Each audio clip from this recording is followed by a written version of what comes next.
Jadi Paula melaporkan hakim ke yudisial, ke komisi yudisial itu sah-sah saja Paula melaporkan. Kenapa? Karena sebenarnya urusan cerai dan putusannya itu sifatnya privat. Walaupun sidangnya berlaku umum, siapapun boleh dengar bisa, atau malah hanya khusus keluarga aja, tapi putusan cerai biasanya privat ya.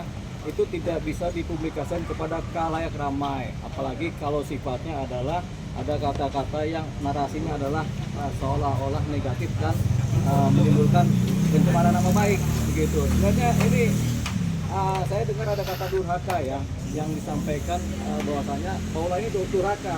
Itu nggak patut disampaikan ke publik, karena kata durhaka ini konotasinya sangat negatif sekali. Sama kayak maling kundang itu kan durhaka. Nah, seorang Paula disebut sebagai istri yang durhaka, itu nggak patut disampaikan ke publik, kepada masyarakat umum.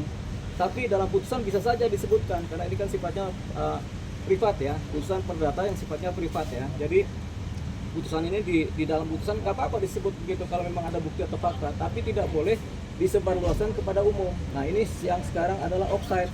Offside-nya apa? Karena ini putusan kemudian tersebar isinya seolah-olah si Paula ini memang durhaka, padahal nggak begitu juga kan. Kita belum tahu, karena putusan ini kan belum dikerah juga, baru putus di tingkat pertama, kemudian ada banding dan mungkin ada kasasi sehingga belum diinkrah. Jadi belum bisa kemudian si Paula disebut yang seperti itu. Pun kalau putusannya sudah inkrah di tingkat kasasi, itu juga nggak bisa disampaikan kepada umum begitu. Makanya ini disebut sebagai offset. Cuman kita tidak tahu siapa yang menyampaikan ini kepada publik sehingga ini tersebar begitu. Jadi belum pernah juga kita mendengar ada putusan dengan kata-kata durhaka dalam bahasa Indonesia, belum pernah begitu. Jadi ini kemudian kita sebut sebagai hakimnya patut diduga offside, dan ini kemudian ketika Paula melaporkan persoalan ini ke KY, ya ini sudah sah-sah saja, tinggal KY yang memutuskan apakah ini bisa dianggap sebagai hal yang maladministrasi atau malpraktik dari si hakim atau tidak, biar KY memutuskan apakah sudah sesuai prosedur dengan SOP dari proses penanganan perkara oleh hakim, apakah sudah sesuai dengan kode etiknya juga dan prosedurnya juga. Ini tergantung dari KY. Tapi kalau kami melihat dari luar ini offside, karena ada hal-hal yang sifatnya negatif keluar dari arena persidangan. Nah, apalagi persidangan ini sebenarnya walaupun putus di tingkat pertama, tapi secara inkrah belum, karena ada banding dan ada kasasi.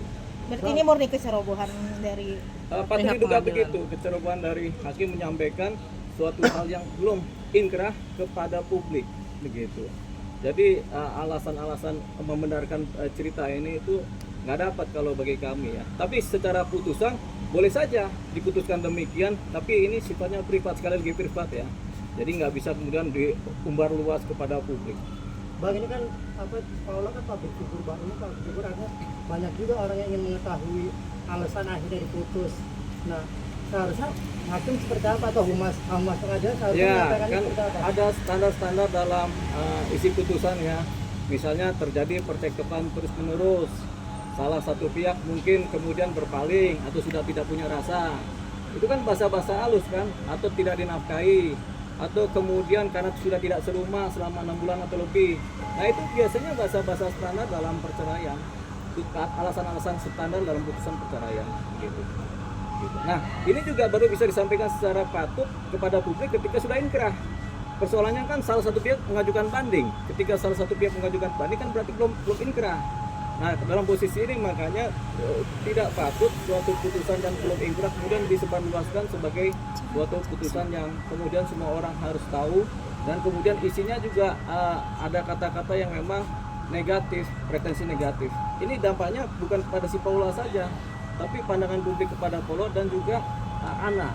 Ini anak kan nggak ngerti apa-apa, tahu-tahu dibilang ibunya durhaka. Nanti kalau anak berpandangan ini seperti maling kundang bagaimana? Nah, itu tadi yang makanya kita bilang hakim tampaknya offside dalam hal ini. Bang, kalau putusan perceraian itu ini kan sekarang di website Mahkamah Agung, Bang, putusannya Ya. Di-upload di website Mahkamah Agung nggak sih, Bang? Dulu diupload, sekarang kita belum tahu ya. Tapi putusan ini walaupun diupload di websitenya Mahkamah Agung juga ada yang ditutup, yaitu nama anak ditutup, terus apa persoalannya juga kadang-kadang ditutup. Jadi rata-rata nama anak ditutup. Jadi anak X misalnya, ada nama anak tadi ditutup. Itu kan nggak boleh. Makanya di website Mahkamah Agung juga nggak ada itu. Begitu. Seperti itu kira-kira. Kan bisa nggak Pak Ulamnya melaporkan balik mantan suaminya Bang atau menyebarkan hasil-hasil putusan hakim itu sendiri Bang? Bisa aja kalau dilaporkan, kan itu kan termasuk pencemaran nama baik kan, apalagi disampaikan secara terbuka kan. Apalagi putusannya belum inkrah, sekali lagi yang menjadi dasar pola bisa melaporkan si suaminya ini karena putusannya belum final, belum inkrah, artinya belum punya kekuatan hukum tetap, jadi pola bisa melaporkan suaminya, bisa aja dilaporkan.